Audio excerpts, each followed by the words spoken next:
அந்த வீரத்தோடு பாடுவதாக ஆணைகளிட்டே யார் தடுத்தாலும் அலைகடல் ஓய்வதில்லைன்னு எம்ஜிஆர் அந்த திருமுகம் காட்டி பாடும்போது எம்ஜிஆர் என்கின்ற கதாநாயகன் ஒருவன் தான் உலகிலேயே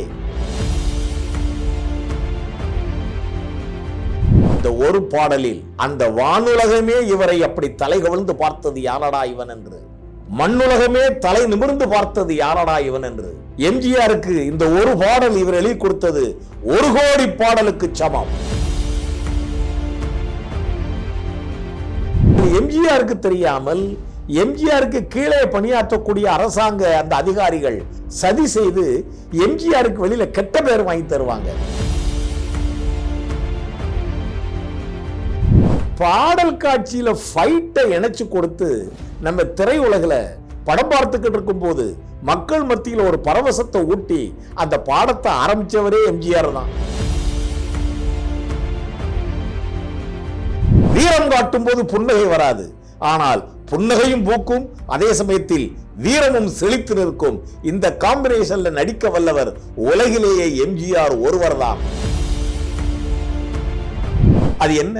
இந்த பாடல் காட்சி தொடங்கியதிலிருந்து இந்த பாடல் காட்சி முடியும் வரை யாரும் இருக்கையில் அப்படி பின்னாடி சாய மாட்டோமே.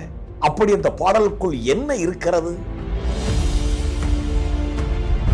சிங்கம் போல வாராயன் செல்ல பேராண்டி, அப்படி ஒரு பாடல் எவ்வளவு வரவேற்பை தக்க வைத்தது. இதுக்கெல்லாம் வழிகாட்டி எம்ஜிஆர் தான். திரைமொழி சேனலின் அன்புள்ளம் கொண்ட நேயர்களே, நமது திரைமொழியின் வாயிலாக உங்களை தொடர்ந்து சந்திப்பதில் உங்கள் தோழர் எல்வி யாதவனாகிய நான் மட்டற்ற மகிழ்ச்சி கொள்கிறேன். இன்னைக்கு ஒரு மிக உயர்ந்த பாடல். அரசகட்டளை படத்துல 1000 கைகள் மறைத்து நின்றாலும் ஆதவன் மறைவதில்லை, ஆணைகளிட்டே யார் தடுத்தாலும் அலைகடல் ஓய்வதில்லை. அந்த பாட்டு, இந்த பாட்டை கேட்ட மாத்திரத்திலேயே நமக்கு நெஞ்சு நிமிர்த்து நிற்கணும் போல தோணுதில்லை. நமது வீரத்திற்கு புடம் போட்டது போலல்ல, நமது மானத்திற்கு ஒளி ஊட்டுவது போலல்ல. எம்ஜிஆர் பாடல் என்றால் சும்மாவா?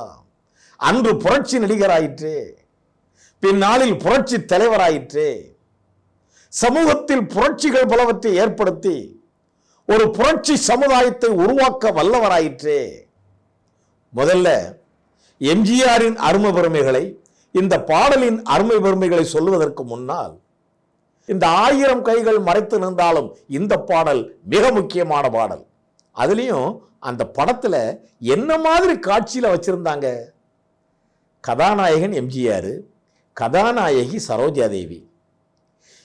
எம்ஜிஆர் ஒரு தேசத்தின் மன்னன். ஆனால் எம்ஜிஆருக்கு தெரியாமல் எம்ஜிஆருக்கு கீழே பணியாற்றக்கூடிய அரசாங்க அந்த அதிகாரிகள் RS மனோகர் இவங்கெல்லாம் சதி செய்து எம்ஜிஆருக்கு வெளியில கெட்ட பேர் வாங்கி தருவாங்க. இவங்க எம்ஜிஆருக்கு கெட்ட பேர் வாங்கி கொடுத்ததுனால சரோஜா தேவி கதாநாயகி மத்தியில இந்த எம்ஜிஆர் இருக்கக்கூடிய கதாபாத்திரத்துக்கு ஒரு கெட்ட பேர்.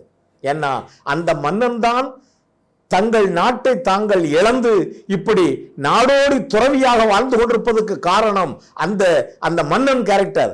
அந்த மன்னன் கேரக்டர் தான் எம்ஜிஆர் ஏற்றிருக்கிறார் என்பது சரோஜா தேவிக்கு தெரியாது.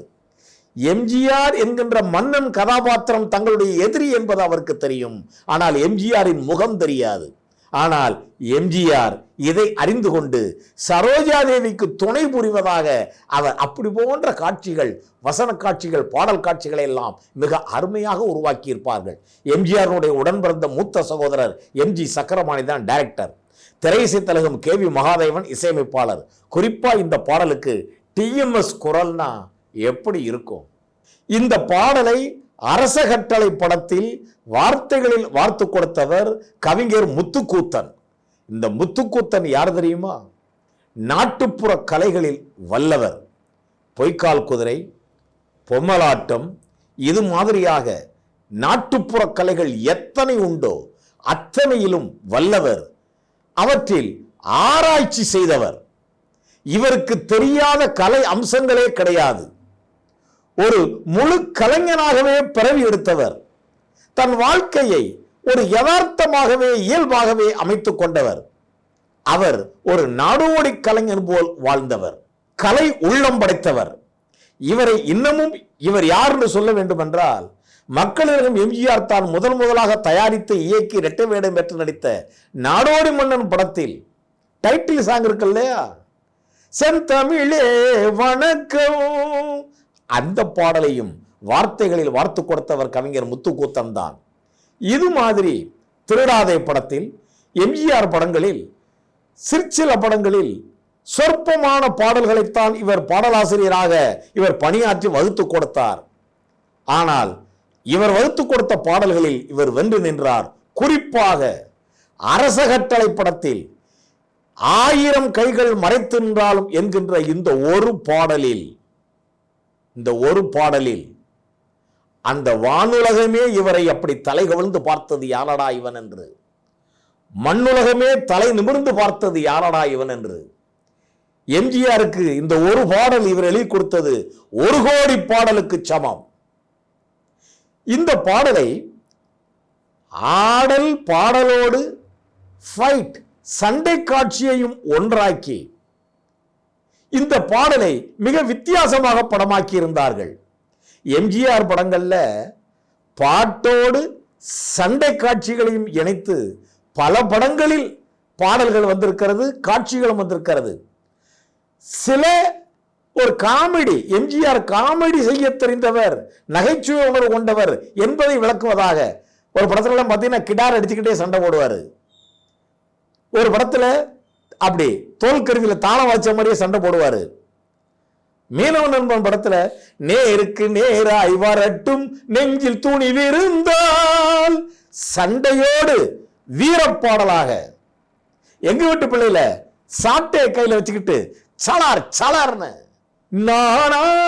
நானாயிட்டால் அந்த பாட்டு வீரத்தின் விளைநிலமாக உற்சாகமாக, இப்படி பாடல் காட்சியில ஃபைட்டை இணைச்சு கொடுத்து நம்ம திரையுலகில் படம் பார்த்துக்கிட்டு இருக்கும் போது மக்கள் மத்தியில் ஒரு பரவசத்தை ஊட்டி அந்த பாடத்தை ஆரம்பிச்சவரே எம்ஜிஆர் தான். இதை பார்த்து பின்னாளில் எத்தனை படங்களில் பாடல் காட்சியோட ஃபைட்டு, ஏ சிங்கம் போல வாரா என் செல்ல பேராண்டி அப்படின்னு சொல்லி அந்த பறவை முனியம்மா, நம்ம சியான் விக்ரம் இவங்க நடிச்ச படத்துல இருந்து அப்படி ஒரு பாடல் எவ்வளவு வரவேற்பை தக்க வைத்தது. இதுக்கெல்லாம் வழிகாட்டி எம்ஜிஆர் தான். அந்த வழிகாட்டு பாடல்களில், அந்த வகை பாடல்களில் இந்த அரச கட்டளையில் இடம்பெற்ற இந்த 1000 கைகள் மறைத்து நின்றாலும் இந்த பாடல் மிக முக்கியமான பாடல். பாருங்க, நாடி இழந்து துறவுக்கோலம் உண்டு சரோஜா தேவி தன்னுடைய சகாக்களோடு கலை நிகழ்ச்சி நடத்தி ஆடி பாடி மக்கள் மத்தியில் புரட்சியை எழுப்பி சுதந்திர உணர்வை தூண்டி தங்களுக்கு ஆதரவாக மக்கள் பலத்தை தீட்டிக் கொண்டிருக்க இப்படி நாடகங்கள் கலை மேடைகளை அமைத்து அரசு வீரர்கள் இவர்களை இந்த நாடகத்தை நடத்த விடாமல் தடுக்க சரோஜாதேவி குழுவினர் கலங்கி போக எதிர்பாராத விதமாக ஏதோ எங்கிருந்தோ ஒரு உருவம் அப்படி பறந்து வந்து நாடக மேடைக்குள் நுழைந்து இந்த பாடலை கொடுத்து விட்டு எப்படி வந்தாரோ அப்படியே இவர் இங்கே மறுமலர்ச்சியை ஏற்பட்டுவிட்டு போய்விடுவதாக எம்ஜிஆர் அப்படி புயலாக வருவார், அப்படி புயலாக போய்விடுவார். ஆனால் தென்றல் தரும் இனிமையை இந்த பாடலில் இவர்களுக்கு ஏற்படுத்தி கொடுத்து விட்டு செல்வதாக. இந்த பாடல் ஆரம்பிக்கும் போதே நாடக கொட்டையினுடைய கோடாவில் எம்ஜிஆர் அப்படி படுத்துக்கிட்டு 1000 கைகள் மறைத்து நின்றாலும் ஆதவன் மறைவதில்லை, அப்படியே கூட்டத்தை அப்படியே காட்டுவாங்க. இந்த பாடல் வரிகளை கேட்டவாறு மக்கள் யார் பாடுகிறார் என்று எதிர்பார்க்கும் போது அந்த நாடக கோட்டையினுடைய அந்த கோடாவில் மேலே படுத்துக்கொண்டு எம்ஜிஆர் அந்த வீரத்தோடு பாடுவதாக. ஆணைகளிட்டே யார் தடுத்தாலும் அலைகடல் ஓய்வதில்லைன்னு எம்ஜிஆர் அந்த திருமுகம் காட்டி பாடும்போது எம்ஜிஆர் என்கின்ற கதாநாயகன் ஒருவன் தான் உலகிலேயே சிரித்த முகத்தோடு புன்னகை பூத்த முகத்தோடு வீரத்தை காட்டுகின்ற வல்லமை எம்ஜிஆருக்கு மட்டுமே உண்டு. அது எப்படி புன்னகை பூக்கும் போது வீரம் வெளிப்படும்? வேறு யாருக்கும் வெளிப்படாது. வீரம் காட்டும் போது புன்னகை வராது, ஆனால் புன்னகையும் பூக்கும், அதே சமயத்தில் வீரமும் செழித்து நிற்கும். இந்த காம்பினேஷன்ல நடிக்க வல்லவர் உலகிலேயே எம்ஜிஆர் ஒருவர் தான். அதற்கு இந்த பாடல் ஒரு உதாரணம். ஆடலும் பாடலுமாய் அப்படி ஃபைட்டு காட்சியை இணைத்துக் கொண்டு டிஎம்எஸ் உடைய கணீர் குரல்ல கவிஞர் முத்துக்கூத்தன் இந்த காட்சியின் சூழல் புரிந்து அவர் வார்த்தைகளை வீரமாக தெளித்து கொடுத்திருக்கும் விதம், எம்ஜிஆர் வீரம் வெளிப்பட நடித்து கொடுத்திருக்கும் விதம், இந்த நாடகத்தை தடுத்தால் கொண்ட இந்த அரசு அதிகாரிகளை எல்லாம் தடுத்து நிறுத்தி எம்ஜிஆர் கையில் வாள் வைத்துக் கொண்டு அது சண்டையா, அது வேடிக்கையாகவா, அது வினயமாகவா எம்ஜிஆர் அவ்வளவு லாபகமாக செயல்பட்டிருப்பார். யாரோ ஒரு ஆடவன் உள்ளே புகுந்து தங்களுக்கு ஆதரவாக வந்திருக்கிறார் என்று எம்ஜிஆரை பார்த்து மனமகிழ்ச்சியோடு சரோஜா தேவியும் இந்த பாடல் காட்சியில் இணைந்து மனமகிழ்ச்சியோடு ஆடி பாடுவதாக அவ்வளவு அற்புதமான இந்த காம்பினேஷன்ல அழகா படமாக்கி இருப்பாங்க.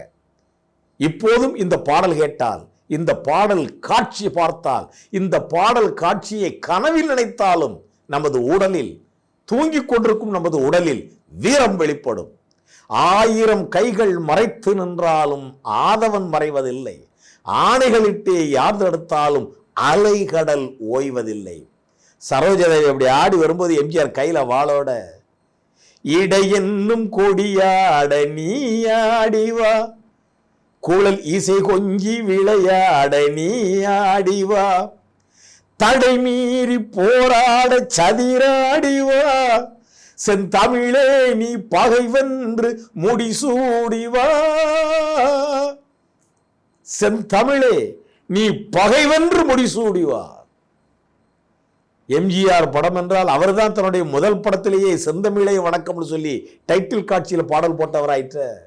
எந்த சூழலிலும் தமிழுக்காக ஒரு இடத்தை, ஒரு அங்கத்தை வைத்து கொடுத்து கொண்டே இருப்பார். இதே பாடல்ல வீரம் வெளிப்படுவதாக, யாருக்கும் வீரம் வெளிப்படுவதாக அடுத்த சரணத்தை பாருங்க. மயிலாட வான்கோழி தடை சொல்வதோ, மாங்குயில் பாட கோட்டான்கள் குறை சொல்வதோ, முயற்கூட்டம் சிங்கத்தின் எதிர் நிற்பதோ, அதன் முறையற்ற செயலை நான் வரவேற்பதோ. அதை அப்படி டி.எம். சௌந்தரராஜன் பாடி எம்ஜிஆர் அந்த காட்சியில் அவர் அப்படி ஒரு வெற்றி வேகத்தோடு அவர் தன் உடலை அப்படி லாவகமாக அசைத்து, ஒரு சிறிய அசைவிலும் பெரிய வீரம் வெளிப்படும். அதை நீங்கள் நன்றாக உற்று கவனிக்க வேண்டும். மயிலாட வான்கோழி தடை சொல்வது, மாங்குயில் பாட கோட்டான்கள் கூரை சொல்வது, முயற்கூட்டம் சிங்கத்தின் எதிர் நிற்பதோ, அதன் முறையற்ற செயலை நான் வரவேற்பதோ. கேட்கணுமா டிஎம்எஸ்க்கு? அது என்ன? இந்த பாடல் காட்சி தொடங்கியதிலிருந்து இந்த பாடல் காட்சி முடியும் வரை யாரும் இருக்கையில் அப்படி பின்னாடி சாய மாட்டோமே, அப்படிலாம் பார்த்துக்கிட்டு இருப்போம்.